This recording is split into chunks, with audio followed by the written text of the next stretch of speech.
बिस्मिल्लाहिर्रहमानिर्रहीम। अस्सलामुअलैकुम स्टूडेंट्स। आज हम अपना बायोलॉजी का चैप्टर नंबर 20 का टॉपिक स्टार्ट करने जा रहे हैं, which is composition of chromosomes.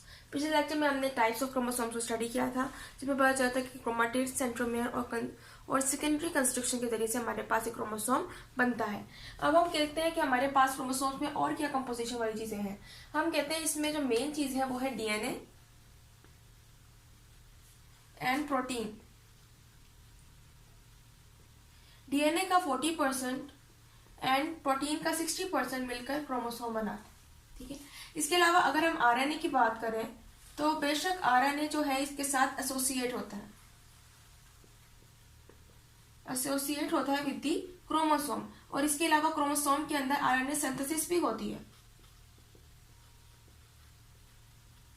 इसलिए हम कह सकते हैं थोड़ी सी अमाउंट जो है आरएनए की वो भी क्या है क्रोमोसोम्स के अंदर मौजूद है, जो कि क्या हुई हुई है एसोसिएट हुई विद दी क्रोमोसोम्स। सो दो मेन चीजें हमारे पास डीएनए एंड प्रोटीन, और उसके अंदर आरएनए भी हमारे पास मौजूद है क्रोमोसोम्स में, जिसके अंदर हमारे पास आरएनए सिंथेसिस का प्रोसेस होता है।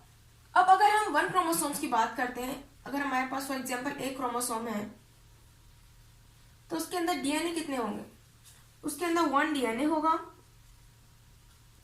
और वो 1 डीएनए क्या है, लॉन्ग है, बहुत लंबा होगा, डबल स्ट्रैंडेड फाइबर होंगे इसके अंदर।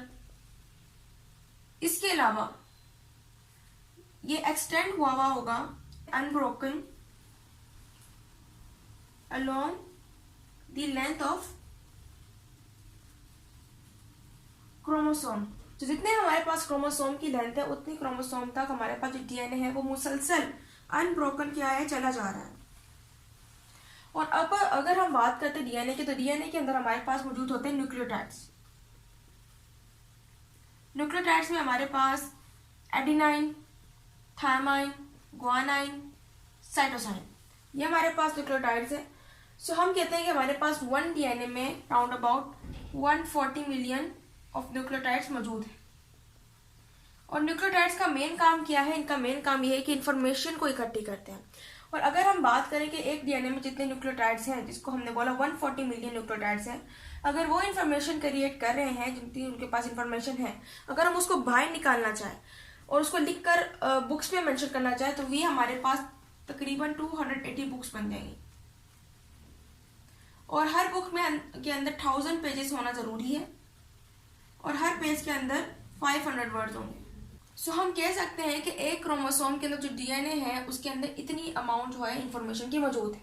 इस तरह बात करते हैं हमारे अंदर 46 क्रोमोसोम है, तो हर क्रोमोसोम के अंदर इतनी अमाउंट ऑफ इंफॉर्मेशन जो है वो मौजूद होगी, जो कि बराबर होगी 280 बुक्स के। इसी तरह अगर हम एक क्रोमोसोम में से डीएनए को बाहर निकाल लें, और इसको बाहर स्ट्रेट लाइन में रखें, तो हमें पता चलता है कि डीएनए कितना बड़ा है। ये हमारे पास राउंड अबाउट 5 सेंटीमीटर लंबा होता है, एक डीएनए की लेंथ। सो क्रोमोसोम इतनी सी स्पेस है जो कि सेल के अंदर मौजूद है, और उस सेल के इतनी सी स्पेस के अंदर क्रोमोसोम के अंदर डीएनए पता नहीं अल्लाह का ही, ये हम कह सकते हैं नेचर्स मार्वल है, जिसकी कुदरत से ही ये सारी चीजें जो है ये मुमकिन हुई है कि डीएनए जो 5 सेंटीमीटर लॉन्ग है वो इतनी सी तंग जगह में किस तरह से फंस सकते हैं। इसी तरह अगर हम इसको माइक्रोस्कोप से देखना चाहें, इलेक्ट्रॉन माइक्रोस्कोप की मदद से, तो हमें नजर आता है कि डीएनए जो है वो लिपटा हुआ है अराउंड हिस्टोन प्रोटीन्स। ठीक है।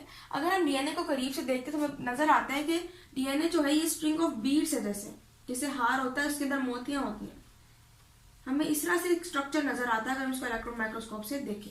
अब ये जो हमारे पास बीड्स की तरह की शक्लें हैं, ये क्या है, हिस्टोन प्रोटीन्स हैं, जिसके इर्द गिर्द डीएनए क्या हुआ है, लिपटा हुआ है। ये हमारे पास डीएनए है, और हम कहते हैं कि इतना हिस्सा जिसके अंदर हमारे पास हिस्टोन प्रोटीन्स और डीएनए जो है एक दूसरे के साथ क्या हुए हो, लिपटे हुए हो, ये वाला हिस्सा हमारे पास कहलाता है न्यूक्लियोसोम। ठीक है। और हिस्टोन प्रोटीन, जैसा कि हमें पता है कि हमारी बॉडीज में जो प्रोटीन्स हैं वो क्या होती है, नेगेटिवली चार्ज होते हैं, दे आर नेगेटिवली चार्ज। लेकिन हिस्टोन प्रोटीन एक वाहिद प्रोटीन है जो कि पॉजिटिवली चार्ज है। क्यों चार्ज है? क्योंकि इसके अंदर अबंडेंस मौजूद है अमाइनो एसिड्स की, अबंडेंस अमाइनो एसिड्स, इनका नेम है आर्जिनिन एंड लाइसिन। सो इन दोनों अमीनो एसिड्स की अबंडेंस की वजह से हमारे पास जो हिस्टोन प्रोटीन है वो पॉजिटिवली चार्ज है, जिसकी वजह से डीएनए का जो फॉस्फेट ग्रुप है, नेगेटिव फॉस्फेट ग्रुप है, वो क्या हो जाता है, इन प्रोटीन की तरफ अट्रैक्ट हो जाता है और ये दोनों क्या होता है, टाइटली बाउंड हो जाते हैं। सो की वजह से हमारे पास एक स्ट्रक्चर जो है वो बनता है जिसको हम बोलते हैं न्यूक्लियोसोम। ये हमारे पास है एक क्रोमेटिन।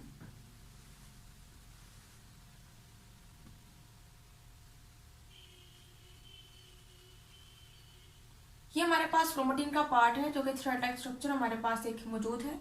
हम कहते हैं कि हमारे पास जो क्रोमेटिन का पार्ट है उसके अंदर एक बहुत बड़ा हिस्सा जो है वो क्या होता है, हाईली कंडेंस्ड होता है। Highly condensed part of chromatin, उसको हम कहते हैं हेटेरोक्रोमेटिन।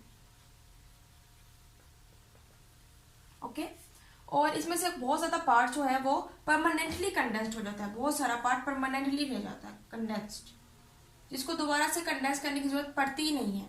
लेकिन हमारे पास एक और हिस्सा होता है, एक और पार्ट होता है क्रोमेटिन का, पार्ट ऑफ क्रोमेटिन जो कंडेंस्ड होता है इन द केस ऑफ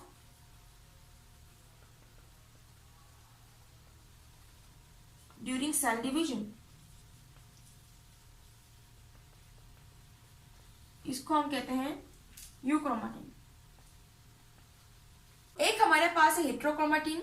ये हमारे पास क्रोमेटिन का वो पार्ट है जो कि हाईली कंडेंस्ड है और उनमें से बहुत सारा पार्ट है वो परमानेंटली कंडेंस्ड हो जाता है। लेकिन एक हमारे पास पार्ट है क्रोमेटिन में यूक्रोमेटिन, जिसके अंदर हमारे पास जो एक पार्ट है क्रोमेटिन का वो तभी कंडेंस्ड होगा जब हमारे पास सेल डिवीजन का प्रोसेस स्टार्ट होगा।